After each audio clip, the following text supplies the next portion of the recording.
That's right, Minecraft Bedrock Edition's brand new preview is out right now, containing new features such as vibrant visuals, the dried ghast, ghastlings, and happy ghasts.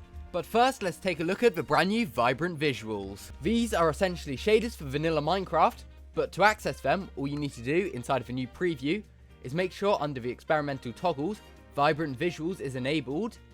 Plus, you can also enable drop to 2025 for all the new features, such as the happy ghast, which we'll take a look at later. And then from there, you need to head into your video settings, and it will be under graphics mode. So fancy is just the default look of vanilla Minecraft. But if you head back into the video settings, you can enable vibrant visuals, which changes the lighting in Minecraft. Now honestly, these new vibrant visuals just look amazing. If we head somewhere like a dark cave, you'll begin to see the proper lighting, as there's now much more of a glow. And honestly, this looks really cool. As we sort of head underground, you can noticeably see like the glow lighting of things and where the glow is. But yeah, honestly, this looks so cool. We can grab out something like a torch, and once we place it down, you'll notice that it's got this really cool glow coming off of it. But yeah, this is so cool. And yeah, it definitely makes caves look really nice. And a good thing about it as well is it doesn't make caves look too dark, which is good, as it means you don't have a disadvantage when playing with vibrant visuals if you're exploring caves.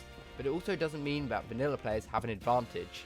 The water also looks amazing, especially once you go inside. You can sort of see where the sun glows from. That looks really nice. I love sort of the blue tint it has towards it.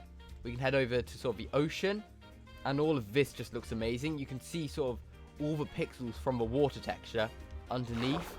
This just looks incredible, and it's much harder to see underwater, which is definitely a good thing, as it's sort of more realistic. But as you sort of look up, you'll begin to notice where the sun beams in. Then you can poke your head out of the water. And yeah, this is so cool. But clouds look amazing as well. This water and sort of the reflections that come off it just look really nice. You can also see my shadow there. I really like these sort of pixelated shadow designs. You can see it with the sheep as well. The coolest thing is it matches up with your Minecraft skin as well. So if we look down, you can sort of see the top pixels, which are my ears, which I think looks really cool. Now, another great feature of the brand new emissive textures, which comes with the vibrant visuals. So if I spawn something like a drowned underwater, you can sort of see its glowing texture. I think that looks really nice. And if we set the world to midnight, this is what the Minecraft world will look like with vibrant visuals on at night. And to be honest, it's still visible, which is a good thing, as if you couldn't see at all, like, once again, it would be a bit of a disadvantage. I'm glad you can sort of see everywhere. Also, it looks like the firefly bush has an emissive texture. That looks really good. And also, spider's eyes have an emissive sort of glow to it. That looks really cool as well. Do the firefly particles have a glow? Doesn't really look like it. Maybe that's something that could come in the future. But if we place a torch down, you can sort of see the glow that emits. That's really cool. Yeah, that looks just really nice. Honestly, these vibrant visuals are so cool. These are planned to come to Java Edition in the future, I believe. But they're obviously only on Bedrock Edition previews for now. Right now, it doesn't seem that vibrant visuals has colored lighting, although that'll be a really cool addition in the future, like a sort of blue tint coming off soul lanterns, or sort of a darker red coming off lava, or like a purple coming off nether portals or something. I think colored lighting in the future would be really good, but honestly, for a first preview, honestly, it just looks really nice. Here's another example of emissive textures as well with a skulk. I think that looks really cool. Now, if we head into an area such as the deep dark, we can begin to see how cool these vibrant visuals look. Like sort of a distant glow of the lava, or that soul fire, and all of the really cool skulk particles. These just look so cool. I just love the sort of glow that's coming off this fire. And I like the fact that it's not like pitch black underground as well. Like you can sort of see it doesn't almost look like I have shaders on, although I do. I just think it looks really cool. And also, if we take a look at the warden, you can see that the warden now also has emissive textures. And that just looks terrifying. I'd hate to be in the deep dark with vibrant visuals on. Like, look at the glow the warden gives off. That is so cool.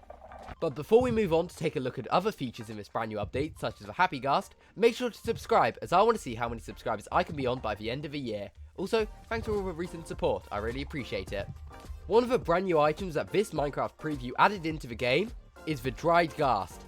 And honestly, this is such a cool item. It's got really cool block sounds as well. And there are actually two different ways to find this brand new block. First of all, you can head into the nether, and you'll need to locate a Soul Sand Valley biome, which, by the way, with vibrant visuals on, the nether looks so eerie. Well, you can't really see me. I love this sort of blue sort of mist, though. It's going to make it very hard to find the fossil we're looking for. Hopefully there's one sort of in this direction. In fact, I might have to turn vibrant visuals off for this. There we go, we can see a fossil. It doesn't look like a dried ghast has spawned here. Although, I believe they are fairly rare, which is a good thing. You don't really want to see them in every single fossil. Is there going to be one around here? No, doesn't look like it. Guess we'll have to keep exploring. Obviously, I can hear ghasts as well. As well as loads of eerie nether sounds. Oh, yep, there's a couple of ghasts, which have apparently had their texture changed in this update. Although, I can't really tell a difference. Maybe they have. There we go, this is another fossil. Does it have the dried ghast? No, doesn't look like it. Come on, I'm getting really unlucky. Nope, doesn't look like one there. There are a few more fossils here. Are there any around? No, doesn't look like it. So, this dried ghast is fairly rare. But there we go, we found one here. They spawn around the fossils. And all you need to do is just break it with your fist in order to pick up a dried ghast. And honestly, these just look so cool. Also, it looks a bit like a skeleton to me. Like a skull and then that sort of like its shoulders or its ribs or something into the ground. I think this texture looks amazing. And the fact that you actually need to do something specific for it to turn into one of the brand new mobs, so you can actually use it in building, it's very good. But there's actually another way to gather this brand new dried ghast. As all you need to do is grab one bone block and 8 ghast tears, and then you can craft a dried ghast. Honestly though, I don't know if I'm too much of a fan of this. I'd prefer it if you could get it from piglin bartering or something, as just crafting a mob from scratch seems a bit weird to me, and also seems very overpowered and makes you not really have to explore the nether, especially if you have an endgame sort of world like I do with my hardcore world. I could just craft one of these straight away without the need to explore, but maybe they'll change that in the future. But honestly, it's not an awful crafting recipe. It's probably the best it could have been. I like the use of ghast tears.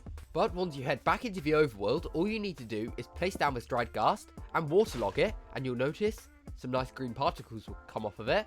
And after 20 minutes, a brand new mob will spawn, known as the ghastling, which you can obviously summon in with this command, /summon happy ghast, with your location, Minecraft spawn baby. And here we go, here's a brand new ghastling, which he looks so cool, makes some really nice sounds as well. Just sounds like a baby really. It's got really cool sort of underneath texture as well, like a sort of red, that looks really nice. I love its sort of gills as well. And this mob's actually attracted to snowballs. And once you feed it enough snowballs, oh, you can also hit it with snowballs apparently. And as you can see, it gives off green particles, and it will turn into another brand new mob, the Happy Ghast, which this guy just looks so cool. The coolest thing about this brand new Happy Ghast is the fact that you can ride it. But to do that, you actually need a harness, which I believe is crafted with glass, leather, and wool. Yeah, there we go, that's the crafting recipe. It's pretty simple, you just need 3 bits of leather, 2 glass, and the wool color of your choice. So I guess we'll make an orange harness, and we can find one of our brand new Happy Ghasts. I actually don't know how it comes to you, maybe it just sort of floats down naturally. Forgot to mention as well, the ghastling will naturally grow up into a Happy Ghast after 20 minutes, so you don't need to feed it snowballs. There we go, he looks like he's close to the ground. You can equip the harness onto it, and it is flying away again. But once it sort of lowers itself to the ground, as it sort of does sort of stick around the ground by the player. In fact, let's just build up maybe. There we go, we can ride it. And it sounds so cool, and it puts its little goggles on, and you can fly to cross your Minecraft world. Holding space will make it fly into the air, then you can just use WASD to fly around the rest of your world. And also, if you just don't press keys at all, it will sort of stay in place. It seems like it does look around a bit, but it can't move around unless you are controlling it. This Happy Ghast also fits up to 4 players on it, which is really cool. Now, I'm also really curious, can I use a bow and arrow off of it? Yes, I can. This is going to be so good for PvP.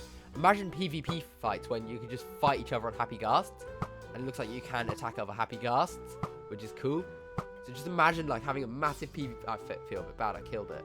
But just imagine having really cool like PvP fights on top of your Happy Ghast. This is going to be such a good update. And also, if you crouch, you don't fall off, you can stand on top of it, which is going to be very good for building. I've seen a lot of people complain about it so far, as sort of the fact that it's basically a little light ray, you can fly around your world. But the fact that it's much slower, it's going to be very useful for building, as you can suddenly just get off of it and start building on top of it without it having to move, which is, I think, is really cool. Also, as you can have up to 4 players riding this Ghast, the first person to mount it will be in control of it. Honestly though, I just think the Happy Ghast is so cool. It looks amazing. I love the texture of it. I just love the sort of harness and goggles as well. I've seen people complain about that as well. Sort of feels a bit modded, but honestly, I think it looks really nice. It definitely fits in with the theme of Minecraft. It just looks so cool. I can't wait for these to actually eventually be in the game. And I just love the fact that you're now able to fly around your Minecraft world without the need for an elytra. Currently on Bedrock Edition, there's a bug where this mob has 40 health. It's only supposed to have 20, so it should only have 1 row of hearts. And it just regenerates naturally over time, similar to a horse.